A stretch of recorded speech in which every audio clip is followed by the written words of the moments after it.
기독교 서적 중에요, 성경 다음으로 가장 많이 팔린 책은 영국의 침례교 목사였던 존 버년이 쓴 철로 역정입니다. 필그림스 프로그레스입니다. 자, 이 책은요 1678년 런던에서 처음 출판된 이래로 오늘까지 많은 신앙인들의 사랑을 받고 있습니다.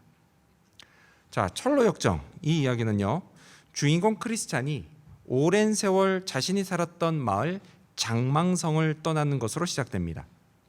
그리고 순례길에 온갖 어려움을 겪지만 그것들을 믿음으로 이겨내고 마침내 천성에 들어가는 것으로 끝을 맺습니다. 자, 그런데 여러분, 만일 크리스찬이 이 마을을 떠나지 않았다면 어떻게 됐을까요? 그의 인생의 새로운 날은 시작되지 않았을 겁니다. 자, 이처럼 떠난다고 하는 것, 그것은 동시에 새로운 출발을 의미합니다. 따라서 떠날 때는 그냥 무턱대고 떠나서는 안 된다라는 사실입니다.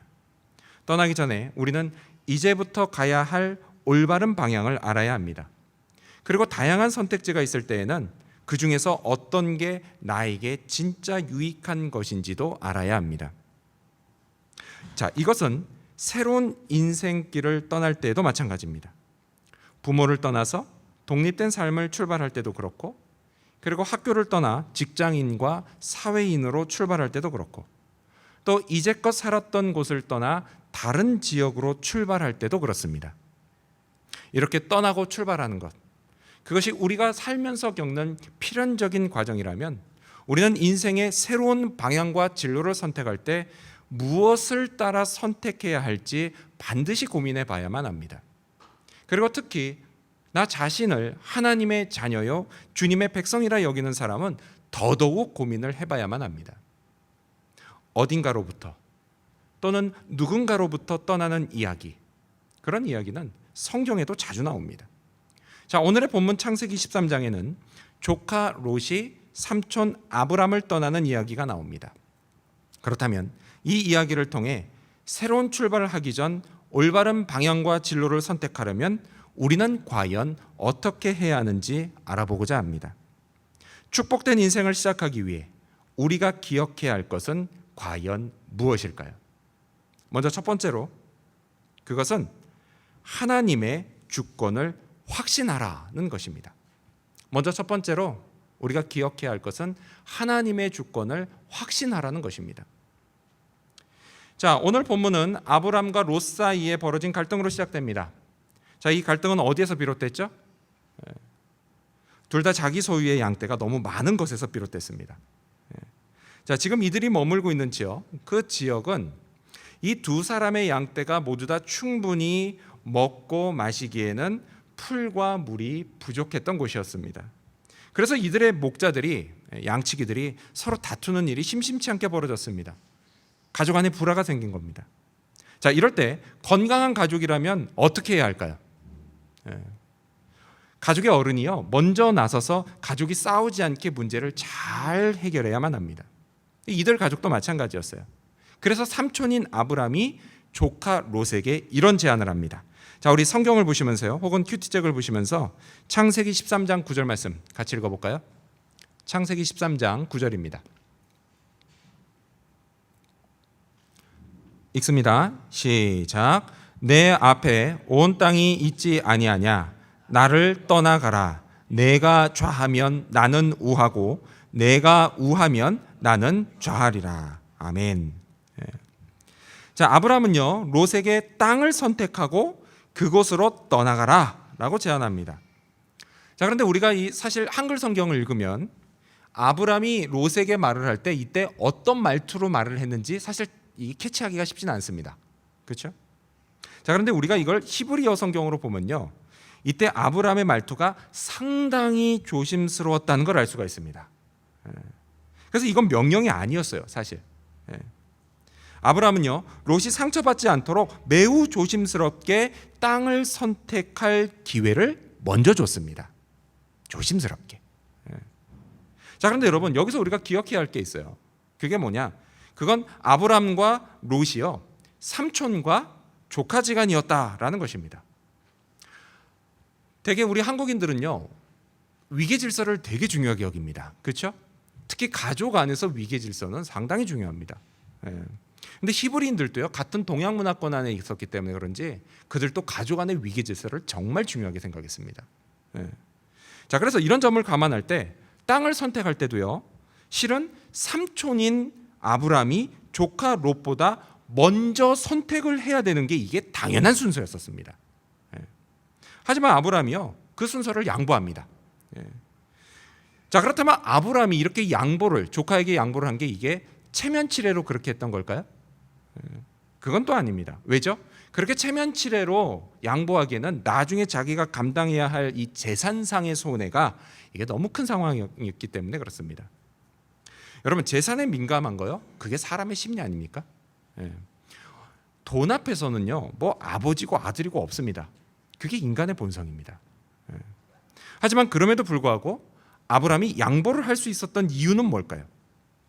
그것은 바로 아브라함이 하나님을 믿었기 때문입니다. 아브라함은 하나님이 가나안 땅을 자기에게 주실 거라고 믿었기 때문입니다. 하나님이 약속하신 거기 때문에 언제 어떤 식으로 받게 될지 그건 잘 몰라요. 그건 잘 모르지만 결국은 받게 될 것이라고 믿었기 때문입니다. 자, 여러분, 이런 믿음이 어떻게 생기는 걸까요? 다른 게 아니에요. 그건 하나님이 자기 인생의 주관자라는 사실을 믿을 때 그때 생기는 믿음입니다. 그렇다면 여러분, 여기서 한 걸음 더 들어가서요, 우리 인간은 하나님이 인생의 주권자라는 사실을 어떻게 경험할 수 있을까요? 어떤 경우 그걸 우리가 경험할 수 있을까요? 다양한 방법이 있을 겁니다. 그렇죠? 그런데 오늘 성경에 나온 이 아브람처럼요, 재산을 통해서 그걸 경험할 수가 있습니다. 많은 사람들이요, 재산이 없으면 죽을 거라고 생각합니다. 그렇죠? 그래서 그 재산을 잃어버리지 않고 또 그걸 더 얻기 위해서 열심히 노력합니다. 하지만 여러분, 그게 늘 사람 뜻대로 그대로 되나요? 아닙니다. 그렇지 않습니다. 우리는 그렇게 재산을 아끼고 재산을 지키고 재산을 늘리려고 노력하지만 그럼에도 불구하고 우리는 망할 것 같은 상황에 자주 부딪히게 됩니다. 그러다가 도저히 더 이상 가망이 없다고 생각될 때도 있습니다. 하지만 그럼에도 불구하고 시간이 흘러서 재산이 보존되어 있고 또 오히려 그 재산이 더 늘어나 있는 것을 경험할 때가 있습니다. 이런 거예요, 여러분. 한 10년 전 여러분의 삶과 삶을 한번 생각해 보십시오. 그때도 먹고 살기 참 힘들었습니다. 빠듯했습니다. 근데 10년이 지난 지금 봤을 때 내가 훨씬 더 많은 것을 가지고 있는 것을 발견하게 됩니다. 그렇게 힘들었는데. 그리고 이걸 통해서 우리는 어떻게 해요? 내 재산 그리고 나의 삶이 하나님의 주권에 달려있다라는 사실을 발견하게 됩니다. 그리고 그걸 믿게 됩니다. 아브라함 역시요, 오늘 사건이 있기 전에 이런 믿음이 생길 그런 계기가 있었습니다. 이 사람은요, 얼마 전에 애굽에 있었습니다. 여기서 퀴즈. 여러분이 이번 주간에 큐티를 잘하셨나 안 하셨나 퀴즈. 여러분, 혹시 아브라함이요, 애굽에 있을 때 무슨 일이 있었는지 기억나십니까? 기억나세요? 이런 일이 있었잖아요. 거기 갔는데 거기서 자기 살겠다고 자기 아내인 사레, 이 사레를 여동생으로 속인 일이 있었습니다. 그렇게 해가지고 여동생이 아니죠, 자기 아내 사레를 왕궁의 후궁으로 드립니다. 그러면서 애굽의 왕 바로로부터 많은 재산을 얻습니다. 이런 일이 있었어요. 기억나시죠? 여러분, 이게 잘한 일인가요? 잘못한 일인가요? 이거는 고민할 필요가 없는 질문입니다. 여러분, 이걸 잘못한 거예요. 잘못한 거죠. 다른 이유 다 빼고요, 신약에 보면은 분명히 이게 범죄다라는 걸 예수님이 이야기하세요. 뭐라고 하시죠? 주님은 아내나 남편을 버리는 걸 간음죄라고 말씀하십니다. 버린 거예요, 바로 이게. 따라서요, 여러분, 그가 저지른 일은 이건 장차 믿음의 조상으로 불릴 아브라함에게는요, 정말 부끄러운 일이 아닐 수 없었습니다. 흔히 얘기하는 이거 흑역사가 될 일이었습니다. 그런데 여러분, 이 일이 어떻게 들통나죠? 그것도 혹시 기억나십니까? 어떻게 들통나죠? 하나님이 들통나게 하셨습니다. 하나님은요, 그래서 이 일 때문에 바로와 그의 집에 큰 재앙을 내리셨습니다. 아니, 잘못은 아브라함이 했는데 왜 재앙은 바로가 받았을까요? 왜 그랬을까요? 다른 거 아니에요. 하나님이 아브라함과 사레를 그만큼 사랑하셨기 때문입니다. 그래서 그들을 구해 주시려고 그렇게 하신 겁니다. 그리고 결국 이 모든 사실을 다 간파하고 모든 사실을 알게 된 바로가 어떻게 했죠? 아브라함과 사례를 잡아다가 죽였나요? 그러지 않았습니다. 어떻게 했어요? 하나님을 두려워한 바로가 아브람과 사례를 그냥 떠나 보냅니다. 그리고 그냥 보내지 않죠? 그들에게 줬던 재산을 그대로 다 가지고 떠나게 합니다. 그리고 다른 사람들이 이 부부를 못 건드리게 명령을 했습니다. 아무도 건들지 마라고 명령을 내립니다. 자, 살아서 다행이었습니다. 하지만 신앙적으로 볼 때 아브람은요, 엄청난 실패를 했습니다. 그러니 하나님 낯을 뵐 면목이 있었을까요? 없죠. 하지만 이런 아브람의 실패에도 불구하고요, 하나님은 오히려 그의 재산을 늘려주셨습니다. 자, 우리 스크린 보시면서 창세기 13장 1절과 2절 말씀 읽어볼까요? 읽습니다. 시작. 아브람이 애굽에서 그와 그의 아내와 모든 소유와 롯과 함께 네겝으로 올라가니 아브람에게 가축과 은과 금이 풍부하였더라. 아멘. 망할 수밖에 없는 상황이었지만 어떻게 됐다고요? 오히려 재산이 늘었습니다. 그리고 이걸 통해서 아브람이 깨달은 건 이거예요. 아, 모든 것이 다 하나님께 달려있구나.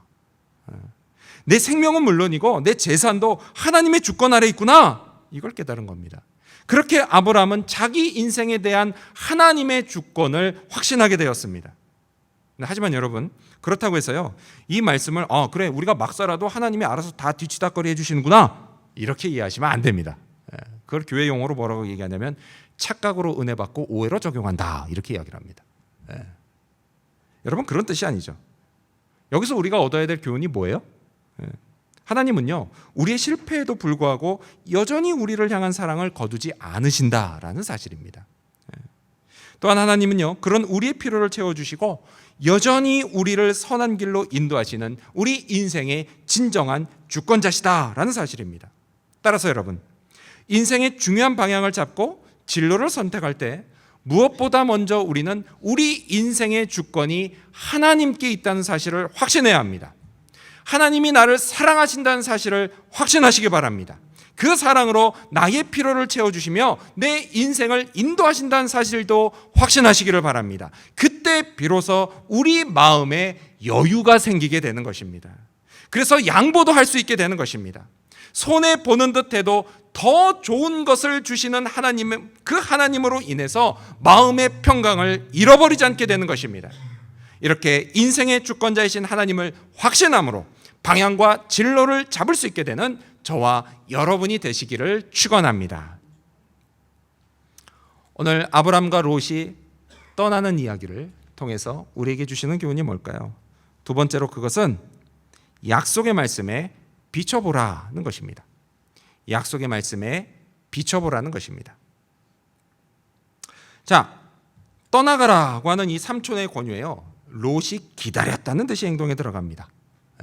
자, 이런 조카의 행동을 보면서 삼촌의 마음이 어땠을까요? 저 같았으면 좀 씁쓸했을 겁니다. 이래야죠. 아니요, 삼촌, 그래도 우리 같이 살아요. 마음이 없어도 말이라도 그렇게 해야죠. 근데 그냥 기다렸다는 듯이 행동을 합니다. 우리 창세기 13장 10절 말씀 읽어볼까요? 읽습니다. 10절 시작. 이에 롯이 눈을 들어 요단 지역을 바라본즉 소알까지 온 땅에 물이 넉넉하니 여호와께서 소돔과 고모라를 멸하시기 전이었으므로 여호와의 동산 같고 애굽 땅과 같았더라. 아멘. 자, 지금 이 두 사람이 서 있는 곳은요, 베델이라는 지역입니다. 근데 이 베델이라는 지역이요, 다른 지역에 비해서 지대가 좀 높아요. 그러다 보니까 이렇게 바라보면 사방을 멀리까지 볼 수가 있습니다.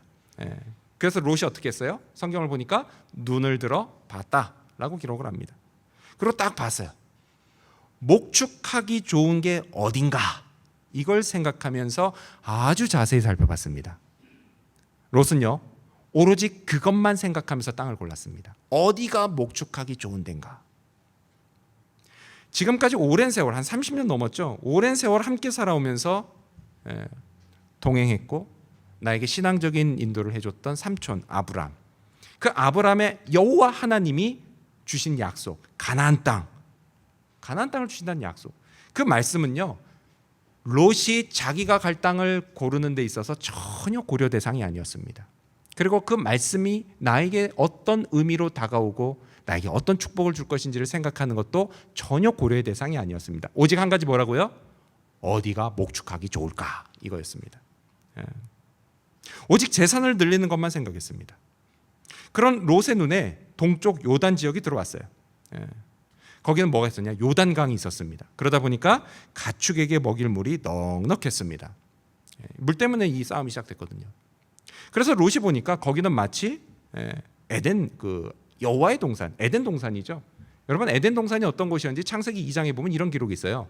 4개의 강의 발원지라는 이야기가 나옵니다. 그만큼 물이 많았습니다. 풍부했어요. 그리고 또 보니까 애굽 땅 같았어요. 애굽에 또 대표적인 강이 있죠. 무슨 강이죠? 나일강이 있습니다. 이걸 보고 왔거든요. 얼마 전에. 그 풍부한 나일강 같이 보였다라는 거예요. 그래서 지금 보니까 야 저기만 갔다 하면 이제 목축하는 건 걱정하지 않아도 되겠구나라는 생각을 했습니다. 그리고 그것을 향해서 출발하면서 이 롯이요 아마도 분명 기대에 부풀었을 겁니다. 물도 많겠다. 물이 많으면 또 뭐가 많아요? 풀도 많겠죠. 목축이 더 잘 될 거라고 생각했습니다. 이제 저기만 가면은 재산도 늘어나고 더 잘 살게 될 거라고 생각을 했을 겁니다. 내가 좋은 선택을 할 기회를 잘 잡았다.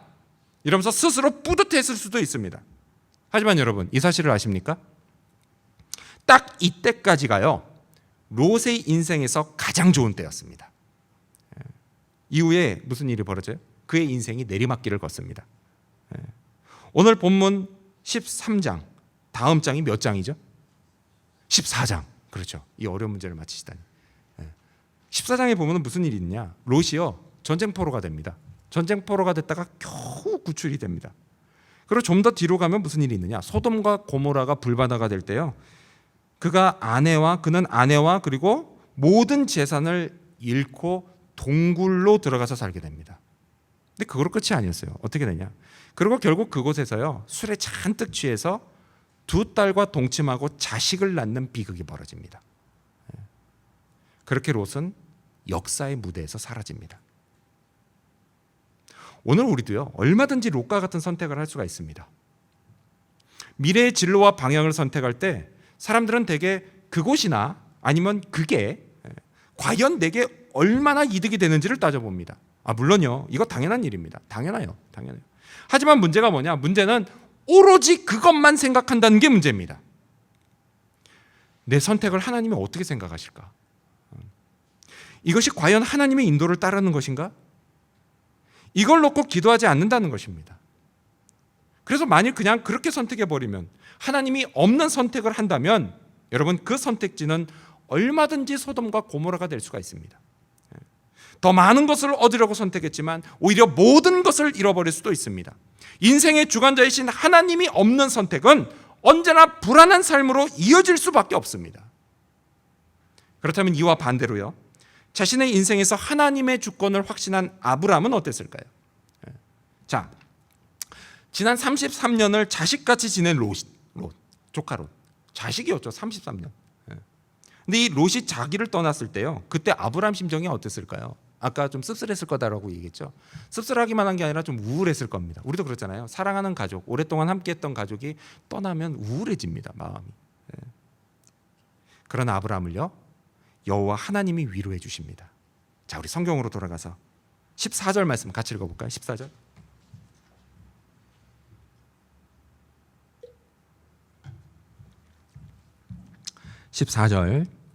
시작. 롯이 아브람을 떠난 후에 여호와께서 아브람에게 이르시되 너는 눈을 들어 너 있는 곳에서 북쪽과 남쪽 그리고 동쪽과 서쪽을 바라보라. 아멘. 롯이 눈을 들어 봤던 것처럼요. 하나님은 아브람도 눈을 들어 보게 하십니다. 그리고 두 가지 약속의 말씀을 하세요. 자, 우리 15절과 16절도 계속 같이 읽어볼까요? 15절, 16절. 시작. 보이는 땅을 내가 너와 내 자손에게 주리니 영원히 이르리라. 내가 내 자손이 땅의 티끌 같게 하리니 사람이 땅의 티끌을 능히 셀 수 있을진데 내 자손도 세리라. 아멘. 자, 15절에 보면 하나가 나와요. 뭐죠? 가나안 땅을 너와 내 자손에게 주리라고 합니다. 그리고 16절에도 약속이 나오는데요. 여러분 이 16절은 우리 한글 성경을 보면은 약간 뉘앙스가 반대 뉘앙스가 나요. 자, 사람이 땅의 티끌을 능히 셀 수 있을진데 내 자손도 세리라. 이거 뉘앙스는 사람이 땅의 티끌을 셀 수 있다 이런 뉘앙스로 보입니다. 그래서 너의 자손도 셀 수 있다 이런 뉘앙스로 느껴져요. 근데 사실 그런 그 원문은 그게 아니라 뭐냐면 만일 셀 수 있다면 너의 자손도 셀 수 있다예요. 근데 여러분 이 땅에 있는 그 티끌 먼지가 몇 개인지 셀 수 있는 사람이 있나요? 없어요. 그 얘기가 무슨 얘기냐? 셀 수 없다는 이야기입니다. 그만큼 자손이 많아질 거다라는 말씀이에요. 예. 두 번째 약속이 그거죠. 네 자손이 수없이 많아지리라. 근데 사실 여러분 아브라함이요 이 말씀을 오늘 처음 듣는 건 또 아니었습니다. 예. 이미 가나안 땅에 처음 들어왔을 때 이 땅을 내 자손에게 주겠다고 하신 하나님의 말씀을 들었습니다. 따라서 여호와 하나님 곧 약속을 신실하게 지키시는 하나님이 아브라함에게 다시 한번 이 말씀을 하심으로 그가 인생의 방향과 진로를 하나님의 약속의 말씀에 비춰서 선택하도록 하셨던 것이었습니다. 그런데 사실 여러분 이 하나님의 약속은요 그 당시 누가 봐도 불가능해 보이는 약속이었습니다. 왜죠? 자식에게 준다고 하셨는데 아직 아브람과 사레 사이에는 자식이 없었어요. 여러분 두 사람 결혼한 지요 이때 시점이 수십 년 지난 때였습니다. 수십 년. 1, 2년도 아니에요. 아니 수십 년 동안 안 생긴 자식이 갑자기 생길 것 같지는 않아 보입니다. 그렇죠? 그리고 설령 생긴다 쳐요. 그 자식을 좀 이상하죠. 뉘앙스에서 오는 겁니다. 그 자녀를 언제 키워서 언제 물려줍니까? 그 너무 요원해 보이는 일이었어요. 그렇기 때문에 불가능해 보였습니다. 하지만 그럼에도 불구하고 아브라함은 하나님의 약속의 말씀을 포기하지 않고 믿었습니다. 1971년도에요. 미국 플로리다에 그 디즈니 월드가 문을 엽니다. 디즈니랜드는 그 전에 있었어요. 근데 제대로 만든 디즈니 세상, 디즈니 월드는 1971년에 개장을 합니다. 근데 여러분 이때는요 사실 그 월트 디즈니 씨가 죽고 5년이 지난 시점이었어요. 죽은 지 5년이 됐습니다. 자, 개장식 때요 한 직원이 미망인인 릴리 디즈니 여사에게 이렇게 말합니다. 여사님, 월트 디즈니 씨가 이 장면을 보셨으면 얼마나 좋아하셨을까요? 그러자 이 말을 들은 릴리 여사님이 이렇게 대답했다고 합니다. 아니요, 제 남편은 이미 이 장면을 봤습니다. 그렇기 때문에 오늘 이곳에 디즈니 월드가 세워진 것입니다. 월트 디즈니의 마음속에는 이미 완성된 디즈니 월드가 자리 잡고 있었던 겁니다. 근데 여러분 이건 아브라함도 마찬가지였습니다.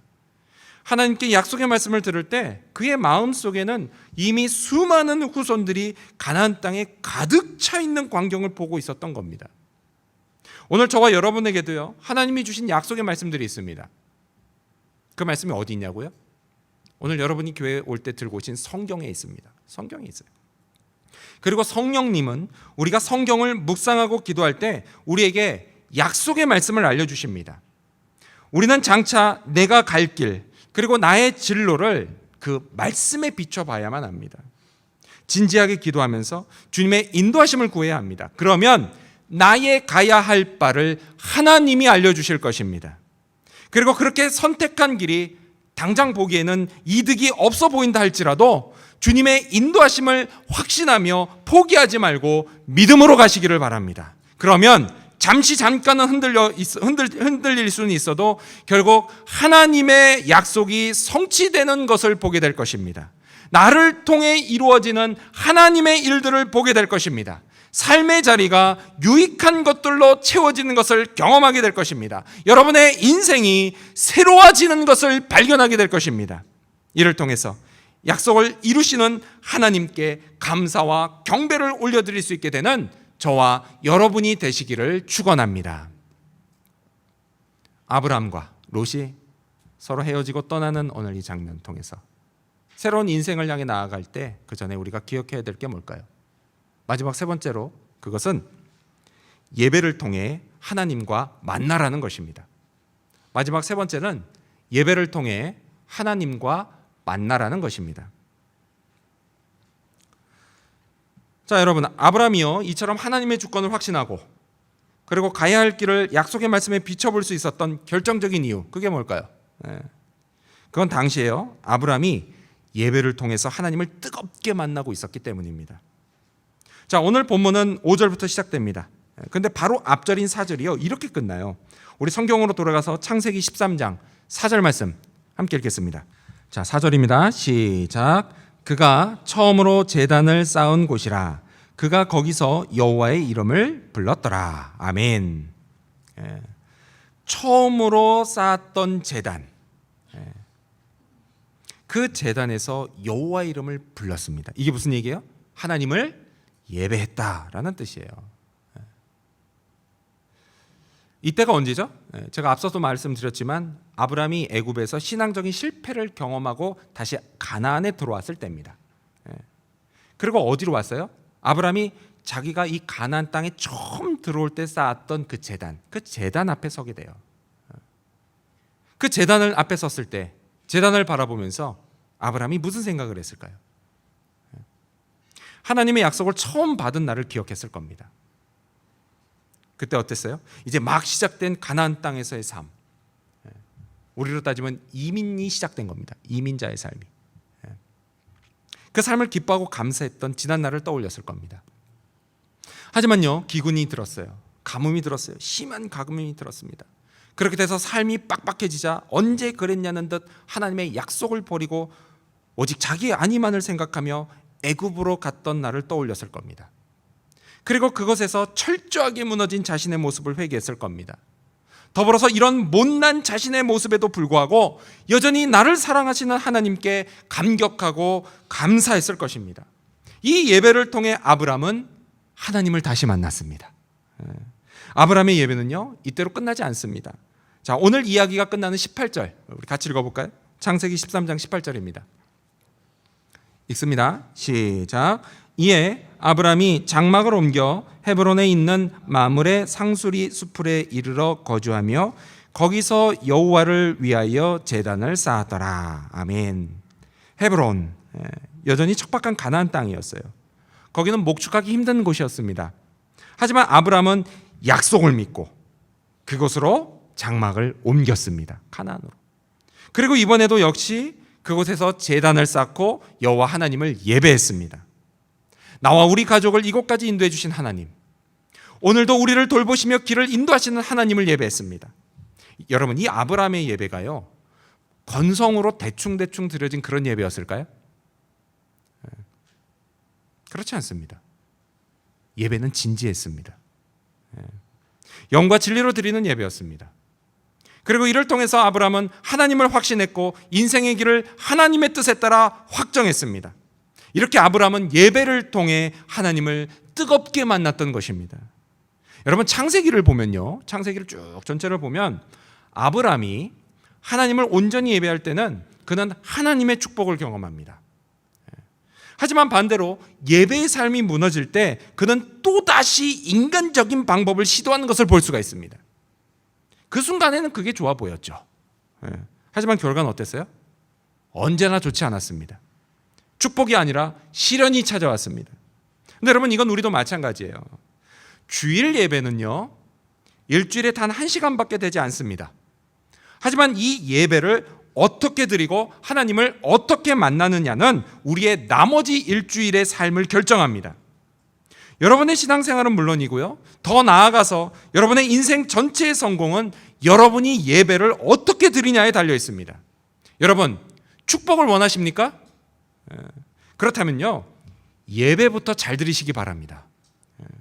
예배는요, 내가 좀 살만해졌을 때 드리는 게 아닙니다.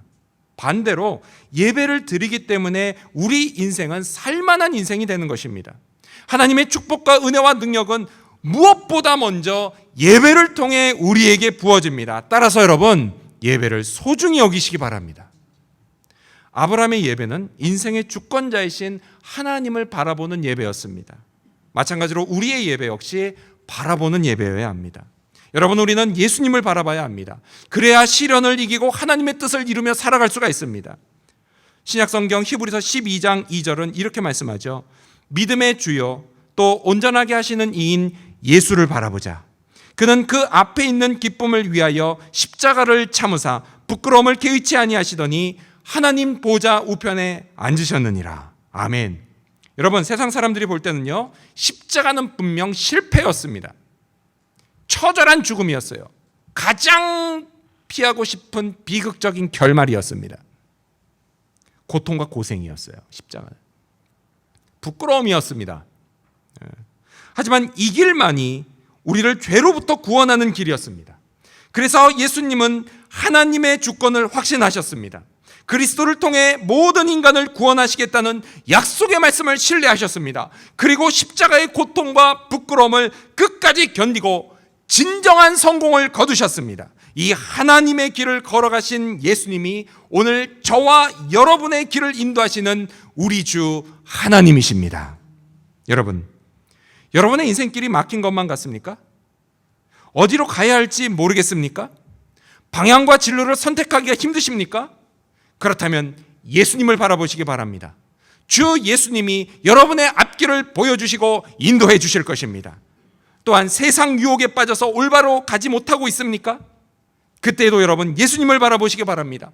예수님이 여러분을 죄에서 구원하여 주실 것입니다. 또한 지금 가고 있는 인생길이 힘들게만 느껴지십니까? 그때도 여러분 예수님을 바라보시기 바랍니다. 예수님이 부활의 능력으로 여러분을 살려주실 것입니다. 이 모든 것을 위해 무엇보다 먼저 예배를 회복하시기 바랍니다. 하나님은 오늘도 예배자를 찾으십니다. 그리고 그를 축복하십니다. 그 축복이 행복한 인생을 만듭니다. 이렇게 온전히 드리는 예배를 통해 하나님의 주권을 확신하고 약속의 말씀을 따라 진정 유익한 인생의 길을 걸어가게 되는 저와 여러분, 그리고 우리 지구촌 교회 모든 성도님들이 되시기를 주님의 이름으로 축원합니다.